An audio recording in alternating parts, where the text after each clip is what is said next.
Assalamualaikum warahmatullahi wabarakatuh.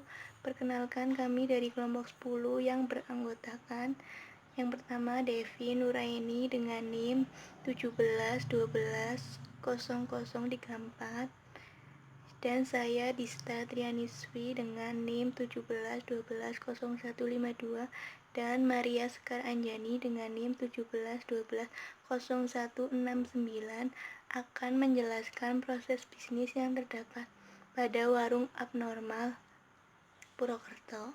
Laporan yang kami buat berjudul Perancangan Enterprise Arsitektur Menggunakan Tokoh pada Warung Abnormal Purwokerto. Warung abnormal merupakan perusahaan yang bergerak dalam bidang menyiapkan masakan cepat saji untuk dinikmati para konsumen. Warung abnormal dalam proses bisnisnya seperti pengolahan, pembelian bahan baku, dan pembelian bahan baku di warung abnormal ini masih berbentuk dokumen-dokumen sehingga memerlukan tempat dan ruang yang luas. Teknologi komputer sudah masuk dan dijalankan di sana, akan tetapi belum dikembangkan secara maksimal. Pada restoran yang menyediakan banyak menu, bahan baku harus senantiasa tersedia untuk proses memasak pesanan menu. Kekurangan bahan baku bisa diantisipasi lebih awal melalui informasi persediaan yang dapat diakses secara cepat dan akurat sehingga proses bisnis tetap berjalan. Berdasarkan masalah yang telah dipaparkan pada penjelasan sebelumnya, maka dibutuhkan perancangan enterprise arsitektur dengan mengusulkan strategi dan taktik untuk mengatasi masalah yang dihadapi. Sebuah rancangan enterprise arsitektur perlu direncanakan sebagai pedoman dalam menyusun rancangan tersebut. Batasan penelitian dari masalah yang dilakukan adalah proses bisnis bagian pemesanan, pembelian bahan baku, dan persediaan bahan baku. Selanjutnya saya Devi Nuraini dengan NIM 17120034 di sini akan menjelaskan tentang metode penelitian yang digunakan oleh kelompok kami. Ada 5 metode. Yang pertama, identifikasi masalah. Cakupan masalah yang diidentifikasi adalah masalah-masalah yang ada di warung abnormal. Kemudian yang kedua ada studi literatur dengan mempelajari teori berkaitan dengan penelitian enterprise arsitektur. Yang ketiga ada perumusan masalah, bagaimana merancang proses yang sesuai dengan kebutuhan di warung abnormal. Yang keempat ada pengumpulan data. Pengumpulan data yang kami kumpulkan sebagai berikut, ada profil perusahaan, data bahan baku, tempat, dan data menu. Kemudian yang terakhir, analisis proses bisnis. Identifikasi proses bisnis yang sedang berjalan dan membuat usulan proses bisnis. Ya, selanjutnya analisis proses bisnis yang dilakukan adalah proses bisnis yang berkaitan dengan penelitian, yaitu pembelian bahan baku, proses order, dan persediaan bahan baku. Analisis proses bisnis berfungsi untuk membantu kerugian yang sering dihadapi warung abnormal mengenai masalah yang telah disebutkan. Pertama, saya akan menjelaskan tentang proses bisnis pemesanan menu makanan.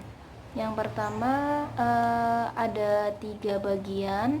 Ada bagian pelanggan, bagian kasir, dan bagian manajer serta bagian juru masak. Yang pertama, pelanggan datang ke kasir kemudian memesan meja makan. Kasir melakukan pengecekan meja pada sistem apakah masih tersedia atau tidak. Jika meja penuh, maka pelanggan akan melakukan pemesanan meja kembali. Jika meja kosong, pelanggan bisa langsung pergi dan duduk di meja yang sudah dipesan. Pelanggan memilih menu makanan atau minuman. Kemudian waiters atau pelayan mencatat semua pesanan. Pelayan akan menanyakan apakah ada tambahan pesanan atau tidak. Jika ada tambahan, pelanggan kembali memesan dan pelayan mencatat kembali. Pelayan mengirimkan pesanan menu ke kasir. Kasir menerima pesanan dan input ke sistem. Sistem akan mengirim pesan ke juru masak dan juru masak akan menerima pesan. Kemudian juru masak membuatkan pesanan. Setelah pesanan jadi, pelayan akan mengambil pesanan di dapur dan mengantarkan pesanan ke pelanggan. Pelanggan menerima pesanan, pelanggan ingin membayar kemudian pergi ke kasir. Kemudian kasir membuatkan nota tagihan dan pelanggan melakukan pembayaran dan kasir membuat laporan penjualan yang nantinya akan dikirim ke manajer. Yang kedua adalah proses pembelian bahan baku. Langkah-langkah dari proses pembelian bahan baku yaitu yang pertama, petugas membuat daftar bahan baku yang dibutuhkan. Setelah itu, bahan diterima, maka akan dicatat persediaan bahannya, dan petugas membuat laporan persediaan bahan. Supplier menerima daftar bahan baku yang dibutuhkan. Dan setelah itu, supplier juga membuat faktur pembelian bahan. Lalu supplier akan mengirim bahan yang dibeli dan menerima pembayaran dari kasir. Setelah itu kasir akan membayar bahan yang dibeli lalu mencatat transaksi pembelian bahan. Kasir juga membuat laporan transaksi pembelian bahan dan setelah itu manajer akan menerima laporan. Langkah-langkah proses persediaan bahan baku. Staf gudang melakukan pengecekan bahan baku, lalu membuat rincian bahan baku. Staf gudang lalu memberikan informasi persediaan bahan baku ke bagian logistik. Lalu dari bagian logistik itu menerima dan melakukan evaluasi. Jika tersedia bahan baku, maka akan dipindahkan ke bagian juru masak. Jika tidak tersedia, maka melakukan pembelian. Lalu staf di gudang tersebut melakukan pembelian bahan baku yang nantinya akan diserahkan ke kasir. Lalu kasir membuat laporan persediaan bahan baku dan dikirimkan ke manajer melalui email.